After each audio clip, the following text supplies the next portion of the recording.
Inshallah, we'll be continuing this video from the Muslim Lantern, Muhammad Ali and Sheikh Uthman sat down, had a conversation, discussed many different topics. We'll just be reacting, giving some thoughts and insights along the way. Inshallah, let's see what we can learn. Barakallahu fi. And subhanAllah, I want to say something now which is important for the people watching, right? What if I'm someone, I watch, like, you know what, Sheikh Uthman's videos from the first video on the channel to the last video on the channel, right? MashaAllah. That's a lot of chance. Yeah. And I share and I like and all of that. But I don't pray. I don't do my 5 daily salawat. I don't go to the masjid. Like, what do you have to say for me? La. If you're watching our videos or videos of our brother Muhammad Ali, the Muslim Lantern, or any of our other du'at out there, and you're not making salah, you're doing something wrong. In Islam, the most important thing is the aqidah, the belief, and that is not, it's not a sect that I'm talking about, other than the sect that is following the Quran, the Sunnah, the way of the Prophet ﷺ, the way of the Salaf al-Ummah. That belief in how do we believe in Allah, that's the most important. But from that, the most important of the bodily ibadat is a salah, is the prayer, namaz, whatever you want to call it. The 5-time daily obligatory prayer cannot be left at any cost. This is the imad al-deen, this is the pillar of the religion, this is the line between shirk and kufr. Rasulullah sallallahu alaihi wasallam told us, "Baynana wa baynahum," yani between us and them. Who's them? The kuffar. As-salah. And another hadith he said, Subhanallah, yeah, that hadith that Sheikh Uthman mentioned now. إن بين الرجل وبين الشرك والكفر ترك الصلاة. Hadith of Prophet Muhammad sallallahu alaihi wasallam. Verily, between a man and an adultery,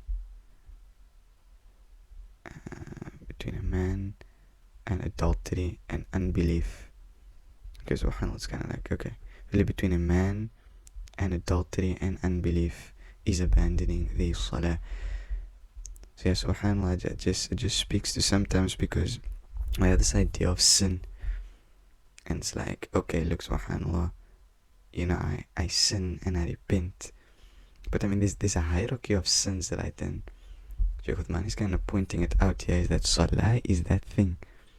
And subhanAllah, like the gravity, when you really look at that hadith that speaks about, essentially the difference between a believer and a non-believer is not making your salah. So I mean, missing your salah is not just a sin, it's not just, like doing any other sin that you can. SubhanAllah, also forgiveness for, of course, Ar-Rahman Ar-Rahim, right?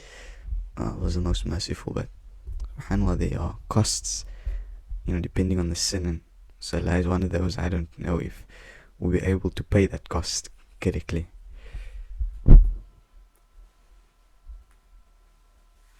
بين الرجل والشرك والكفر ترك الصلاة فمن ترك الصلاة فقد كفر.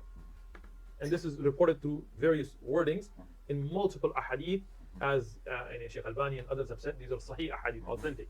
What does it tell us? فقد كفر. Not just an element of kufr, but emphasis. And there's a very beautiful, I may be getting a little too academic here, but stay with me.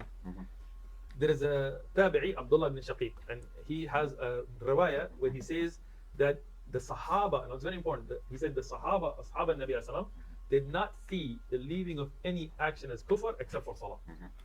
Now, if you say that this means denying salah, then denying, you got it, huh? Denying hajj, denying siyam, all of that's kufr. So the only thing that, even if from your laziness you leave, by the suquti ijma, the consensus of the Sahaba, is salah. Whoever leaves it, then kufr. So whatever you do, the 5 times salah, you can't miss. This has to, if you're Muslim, Allah has ordered in the Quran, the Prophet ﷺ has ordered it. This is something that you cannot leave. Everything else, watching da'wah, sharing videos, praying nawafil in the night, giving additional sadaqah, that's all great, wonderful, making adhkar, reading, finishing the Quran, all of that's great, we should do it. But the 5 times salah, you cannot leave. You must stick to the 5 times salah. Yes, subhanAllah, and you have many, this is the position of many of the ulama, right? The position of like the ruling of leaving the prayer. But this is the thing, even way before Imam Ahmad and way before any of these ai this was the consensus, as you said, the consensus of the companions.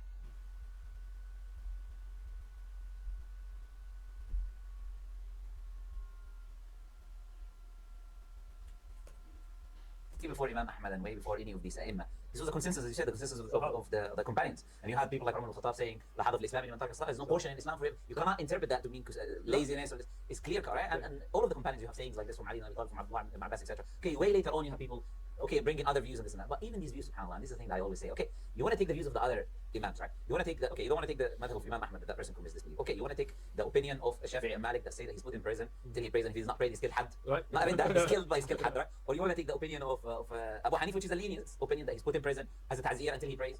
Are we applying any of this? If you want to, wherever you go, essentially, when it comes to the salah, whatever, this is the scope. You cannot exit the scope, subhanAllah, when it comes to the salah. Look, we love the Imam. We love Imam Abu Hanifa, the great faqih, the great alim. We love Imam Malik, Imam Dar al-Hijra, the great alim, faqih, muhaddith.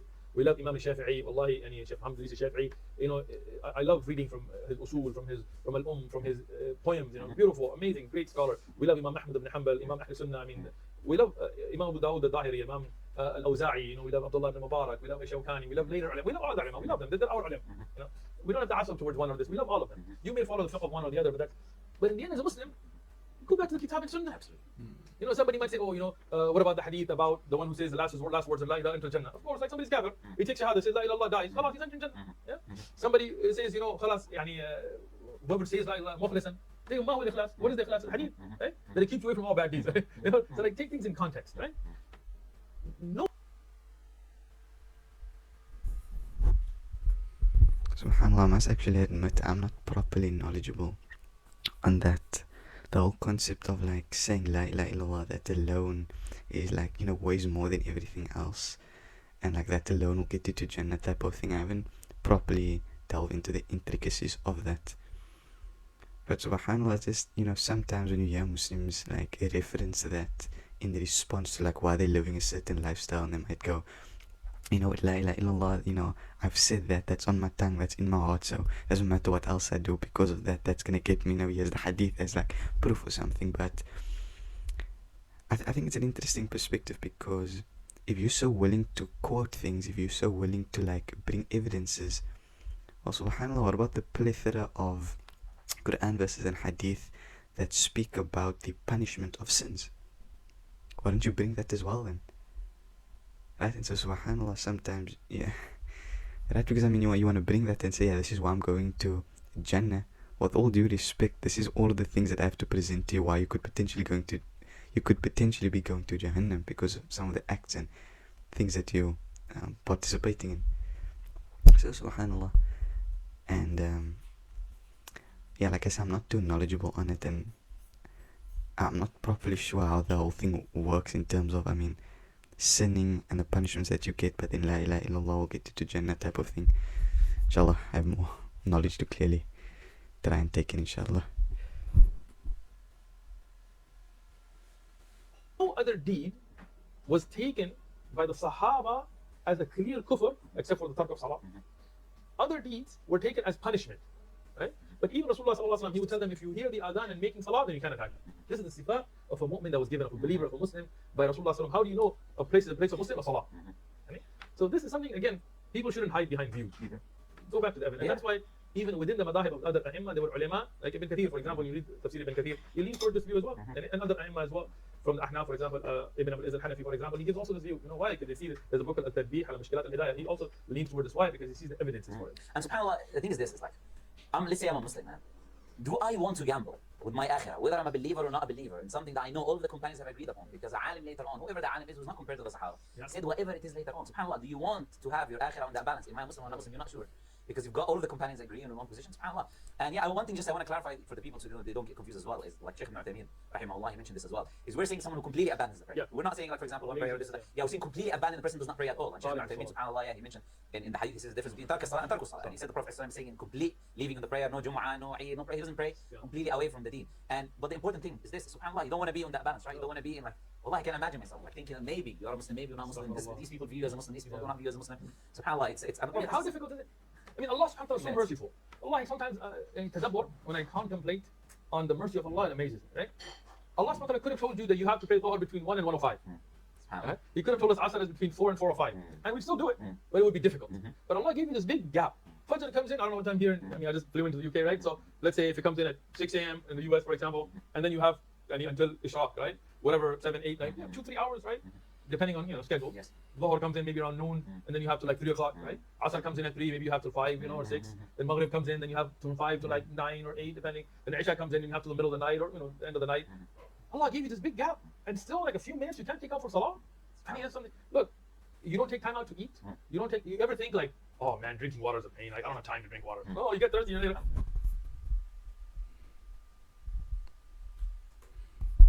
Yeah, that reminded me of the whole concept of, taking care of the different elements of the self and nourishing and like feeding the different elements of the self.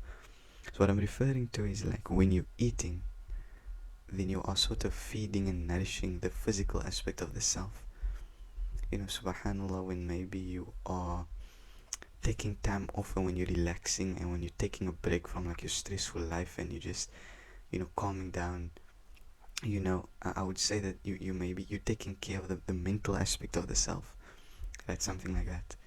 And different other things, for example, I mean also when you exercise, you're taking care of the physical aspect of the self. And yeah, then there's a whole conversation that comes out of what about the spiritual aspect of the self? I mean, how many of us actually take the time to actually like nourish that, to feed that, right? SubhanAllah, because I mean the spirit needs to be fed as well. And so I think that's why a lot of people are in a certain spiritual state where essentially they are spiritually starving, really, because they just don't feed their spirit, and then they wonder why they feel a certain way.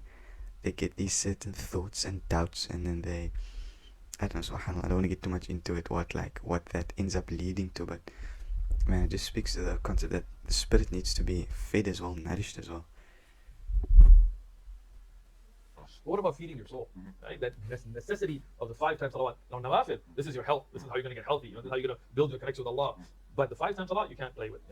SubhanAllah. And we talked about the something which is interesting, which is the idea of blurring people in the video. And I think this is good for us to say to the people watching as well, because I want to talk about the hijab. I also want to talk a little bit on free mixing as well. But before we get into free mixing, let's start with the hijab first. But on that, SubhanAllah, is like I remember, as you said in the beginning, we used to do blurring our videos. I probably didn't know about my channel. I didn't know about your channel. We were doing this a way long time ago. And I remember I was doing it myself on Premiere Pro, taking long hours. And SubhanAllah, it takes long hours on Premiere Pro to do. Now I have edited, alhamdulillah, at least it helps. That time my son, used to sit for hours and hours. It's a long process. We were on Final Cut Pro and Camtasia before that, and it was frame by frame because this is the thing. And my problem is I'm a perfectionist. If it shows for it's a problem I have is OCD. So it even made it worse because sometimes the software does not work, so I have to do it again. And I mean, a lot of the people like use bots and stuff, and it just doesn't work because in da'wah, a lot of times you're moving and they're moving, and then the bot blurs you out or flip for a second. So it took a long time. And the thing is, SubhanAllah, is my viewers have got used to that. So what happened is this.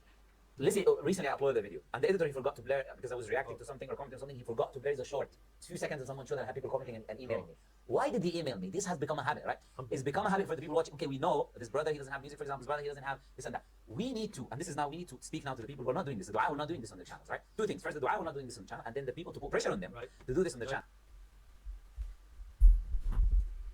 Yeah, there's an interesting thought that came to mind, because Muhammad Ali is talking about how his viewers are so used to him like blurring out, I don't know, for example, like women in like who walk past in the video, for example, who don't have hijab on, not covered properly, and then his viewers kind of emailed him. But I know something that I thought about now is that how in context to what we can kind of learn from that is that, subhanAllah, imagine you living a specific lifestyle, and for example you carry yourself in a certain way, you behave in a certain way in accordance with like the Quran and Sunnah and so on. So subhanAllah, how amazing isn't it to think like, imagine that was like consistently how you behaved, and then one day you behaved differently. Don't you think that those around you, those who always see you, they will kind of go, he's acting different today, isn't he? Someone might even approach and go, what happened, or what's wrong, why are you acting in this certain way, because you usually, subhanAllah. And so I don't know, the point I'm trying to make is that like the benefit of actually living a life on the straight path and living, subhanAllah, in accordance with Quran and Sunnah, and then when you act differently in a weird type of way, like you will be brought back from the people around you, because that's what people are used to seeing from you. SubhanAllah, it's something to work towards actually. We need to start this as a sunnah. Don't say to me, Westerners are doing this, people are used to it, TV, this. It's irrelevant, right? So what do you want to say to the people and in the dua as well, when it comes to this idea of blurring first? Our job is to do what we can from our end to the best of our ability for the sake of Allah. The results are in the hands of Allah.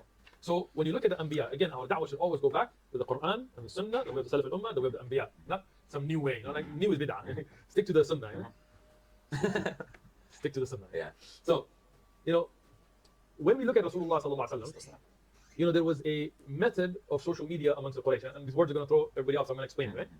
Because we use these words in a modern context today. Social media, you know, TikTok, Instagram, YouTube, Facebook, whatever. But there's always been social media. It's just different forms. There was a time it was big news, you know, like BBC and Fox. Now nobody watches them because everybody goes to Twitter to get their news now, right? And before them, it might have been storytellers and so on. So in the time of Rasulullah sallallahu alaihi wasallam, they had a method which was to warn of an attack. And what they would do, and I taught the seerah where I gave the references, and you know better, but mashallah, the people can look it up as well. They would go on a hill in Mecca, and they would take all their clothes off, right? Get naked.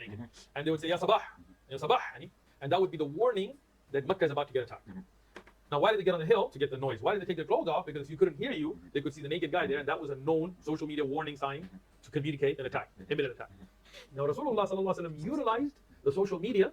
He went on the same hill. He said, Ya Sabah, but he did not take his clothes off, because that's exposing the awrah. Even though it's the beginning of Nabuwah, but Allah subhanahu wa ta'ala protected him from that. So, what lesson do we learn?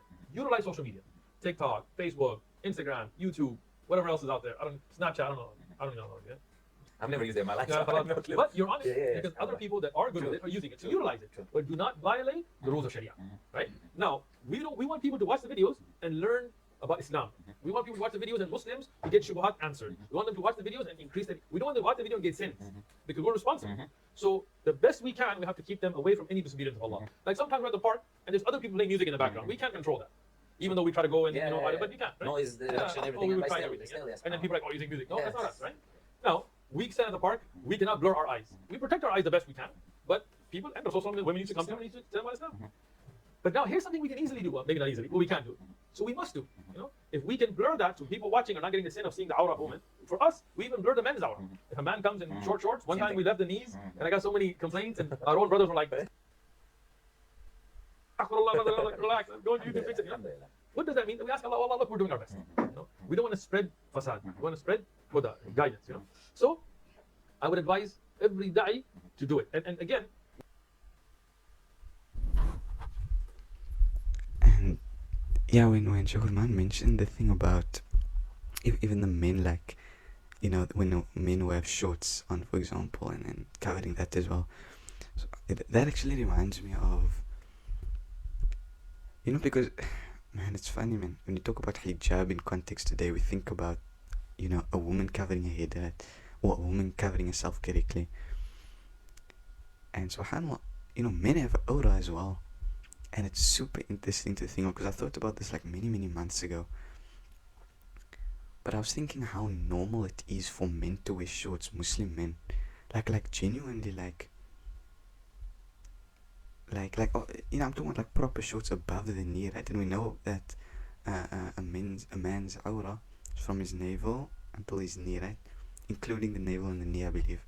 I could be, I stand corrected, but subhanAllah, it's like, I was thinking to myself, like, how hypocritical isn't it for a man to look at a woman, a Muslim woman, judge her, look at how she's not dressed correctly, but that same guy in the summer, when it's hot, when he goes out in public, when he goes to the beach, he will be wearing shorts, he will be exposing his knees, you know, and sometimes, especially like in context of the beach now, like I said, he will be exposing, you know, maybe between his waistline and his belly button, for example, which is also aura. I mean, you know, in context of our time, it might sound funny, like, oh, what's so, I don't know, what's so sexual or what's so like revealing about the portion between your belly button and your waistline, for example, where your pants will like usually sit, in a sense. So I mean, just ignorance at the end of the day, obviously, because I mean we don't properly understand the wisdom behind it, and I'm 100% sure there is wisdom behind it. But yeah, that just came to mind now, and Sheikh Uthman mentioned the men in shorts, and men also have aura, obviously. we don't care about subscribers and views and things. So we care about what Allah thinks. But alhamdulillah, your channel is growing. Our channel just hit 1 million. Alhamdulillah, if your contact is mukhlis for Allah subhanahu wa ta'ala, Allah will grow it. Don't worry about the results. Allah will bring the results. You do things the best you can do. Brothers, when we started doing it, At that time, it was very early on. Nobody was doing it. People made fun of us. People were like, nobody's gonna, you're not gonna get 1,000 subscribers. Alhamdulillah, we just hit 1,000,000. So it's not about that, right? If tomorrow you get cancelled, so what? You did it for Allah. Allah has your ajr. And Allah will spread the guidance. So don't worry about that. And if you're watching those videos, don't. If you're looking at the awrah of a woman in the videos, don't. And tell the person, look, I like your da'wah, but I don't want to gain sin. Can you, like our brother Muhammad Ali and others that are doing, fluoride, so I don't get the sin and I still get the benefit. You have to. See, one of the things very important for the people that watch these videos, you are also responsible for da'wah. Meaning what you click on affects things. When you click on people going back and forth in drama and people trying to expose each other and all that nonsense, you're part of the problem. When you say, you know what, I don't care about that drama, I'm not going to click on that. I'm not going to clickbait into what he said about what he said. I'm going to click on tafsir das, I'm going to click on a hadith das, I'm going to click on people. You know, our videos, even the ones that have like 10 shahadas in one video, we get less views than if somebody, you know, gets in an argument. So you as the audience should also be responsible with your click. Just like as consumers, we're responsible with our money. What we spend money has an effect on how it's used. Just like that, what you click on has an effect. So tell those du'at that are using haram means, whether it's remixing or music or whatever else, or, you know, not blurring by showing the awrah of it. Tell them, look, we're not going to click on your videos until you do it. And then, inshallah, you as a viewer will have the power to affect that change. Yes, absolutely. So, yeah, quickly, I also wanted to touch on, this might be a bit like off topic, but not actually, because they were discussing how what we do affects the whole like da'wah environment type of thing, and how sort of our clicks affect things. And then, yeah, they obviously just segued, well, I was still technically discussing awrah and so on. And one thing came to mind about how much, like for example, you know, when a woman dress, a Muslim woman dress in a certain way, and then when they dress in a certain haram way or revealing way, they get more attention, they get more validation. If that happens, just think psychologically what it does. Like, why would they, I mean, depending on if they came from hijab or they've never been in hijab, but why would they then cover up, essentially is what I'm thinking.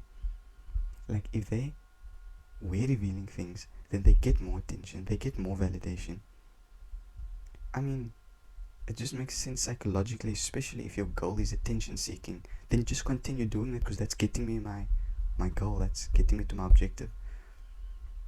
And so yeah, I was just thinking about that, subhanAllah, in context of how, you know, us as men, we should, of course, like our guys, we all hear that. Yeah, I don't want to say the typical stuff, because I mean, yeah, but yeah, just consider that for a moment. Like, when you're looking and you're staring at Muslim women who aren't covered properly, and they see you looking, that's going to make them feel good. And so, if you really think about it, you are contributing to the problem. And yeah, I don't want to make it come across like I'm trying to say you should look and stare at the women who are dressed correctly. Well, you shouldn't probably be looking and staring at women anyway, but yeah, I think my point is, I made my point. so now regarding the hijab, because hijab it can be a sensitive topic, sadly, for some people, some I think it's very of our sensitive. sisters. Yeah, it's a part of the religion, a part of the deen, subhanAllah. But it can be sensitive for some sisters. So when we're going to look at what some of them say, for example, they say, okay, the men are just focusing on the hijab, telling women to wear the hijab, this and that. We're going to talk about the importance of the hijab from an Islamic perspective, and also this idea, is the hijab born for men? Is the men are telling you to wear the hijab? Is it because they want you to wear the hijab? What's going on here? Look, first thing, I don't see any of this sensitive, right? We're Muslims. What does Muslim mean? Yani, aslama, we submit.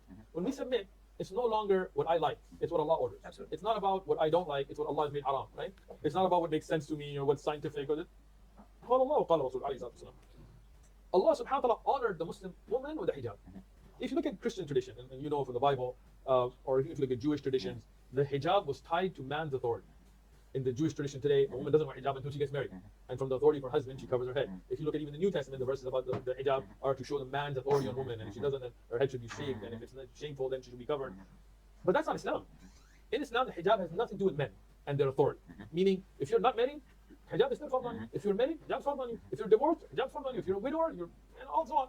So, hijab is really a concept in the Quran that's shown to honor a woman, right? To show her a woman of honor. Look, let's be honest. Like, I mean, forget sensitivity, forget cancel culture, forget everything. Let's just be straight, right? If we walk down London and we put a woman in a bikini, in a tight, dental floss bikini, every straight man that looks at her is judging her and lusting over her physical appearance. That's just honesty, Now, some men may be able to control it, like a good Muslim man controls it, but that is a natural desire that men have. And any man that tells you that he doesn't is either gay or lying. That's just the reality, right? Now, control is something different, right? When you see a woman in hijab, in abaya, in khimar, in niqab, in gloves, you cannot judge her on her measurements. You cannot say, you know, this chest and this waist and this. Now you have to respect her for herself, for what comes out of her mouth, from her knowledge, from her piety, from her, you know, this honor and this respect is right away. And you'll see it even amongst kuffar. Even a kafir man, even to whatever sense he may have hatred toward Muslim, whatever, but you will see him acting in a respectful way, even if he's harmful, in a respectful way with women and abaya and hijab and things. Why? Because that is an honor that Allah gives to a Muslim woman, right? When we look at Western media, it was they played an amazing trick. They played a mental game, right? Vicious men like Weinstein and Epstein, interesting, it all seems coincidence. They used these ideas to harm women. They told women, we want to liberate you. You're backwards in these skirts and these blouses. We want to take you out of that. What did they do? They took them out and then they attacked them, and they used them as a bait. They used them as blackmail material. They used them as a way of fulfilling harmful desires and in illicit ways, and then crushed them. I mean, if you look at some of the psychological and physical abuse that went with it, you look at the rape rate, so on. So this is something that they played a trick, and Allah subhanahu wa ta'ala protected our sisters from it. But some of our sisters, they're falling for the trick. You're having the wolf who wants to make you their meal act like as if they're protecting you. The wolf doesn't protect you. The shepherd dog protects you, you know? And this is the problem. When you have a Muslim woman that doesn't put herself in khalwa with a non-Muslim man, a Muslim woman who protects her beauty, yes, in front of her father, her brother, those that she's safe from, yes, she can show her face and hands and things like this, you know, and then in front of her husband, she can show anything because that's where the natural desire is and should be. Then Allah protects her from those things. And when those are taken away and that harm comes, sometimes it's too late. By the time you realize that you've already been damaged and harmed and hurt and used in such ways that you can never repair it, even though, of course, tawbah and everything is there. But we don't want to put our sisters in that situation. We want to protect them as Allah wants to honor them and protect them with the hijab. This is an honor. This is something that is blessed. Has nothing to do with men and their authority. It's got nothing to do with your husband or your father. It has to do with you and Allah. You know, subhanAllah, it is this. Yeah, and so as much as I don't really want to comment too much on like the, Muslim women of our time and so on, and sound judgmental or whatever, I think it's important. It's a beautiful reminder that I wish more of our sisters could listen to and take heed of and so on. I think it's super important just because, as I was listening, I couldn't help but think like, us as the Muslim men, we are part of the problem as well, or another way to put it is we should be trying to be more part of the solution.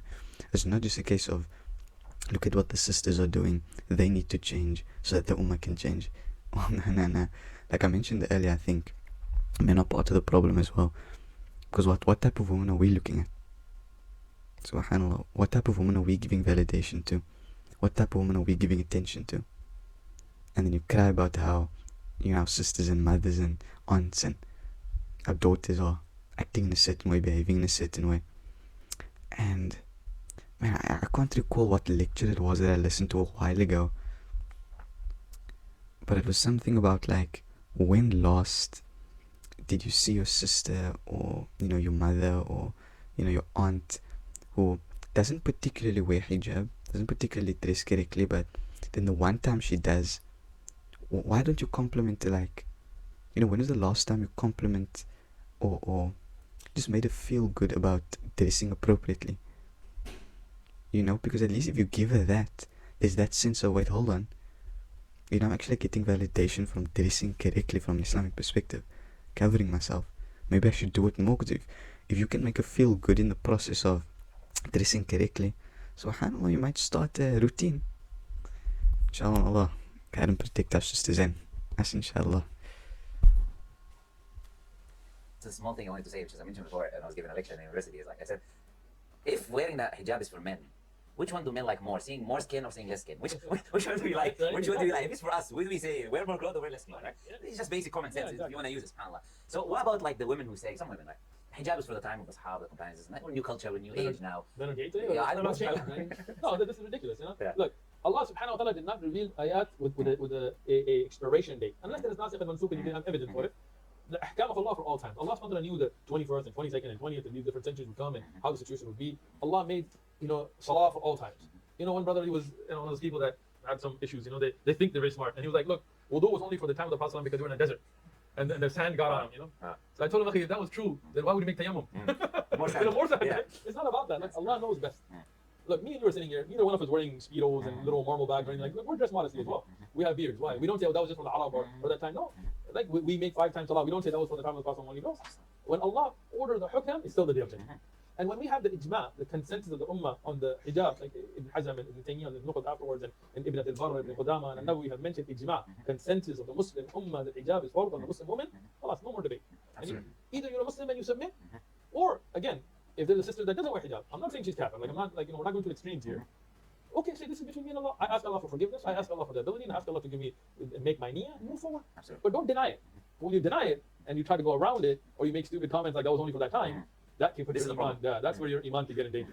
Yeah, and I want to give like a very quick advice before we move on from this topic for the sisters is like the biggest trick I've seen now. The shaitan plays with sisters that want to wear the hijab, and I've seen this consistently because shaitan has the khutwat steps. It's always the same.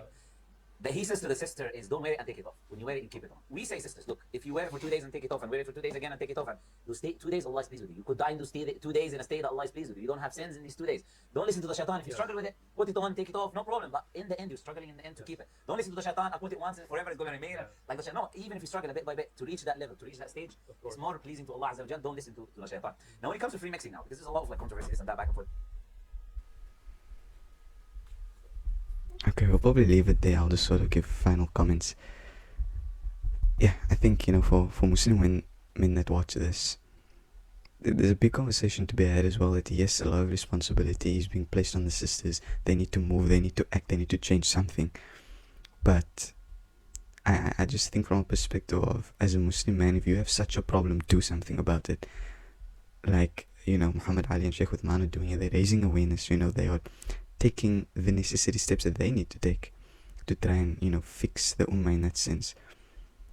And I just think, Muslim men, don't sit on the sidelines and cry and complain about things. You do something as well. You don't need to come out on social media necessarily and preach, but, go to your, you shouldn't be having friends who are women, right, in a sense of like typical friends, yeah. But, go to your sisters, go to your mothers, go to your aunts, go to your daughters, go to the women in your family, maybe some nieces that you have. Give some guidance, give some advice, don't force nobody, but share some, some pieces of knowledge. You never know what it does. Constantly remind. And subhanallah, yeah, we'll leave it there for part 2.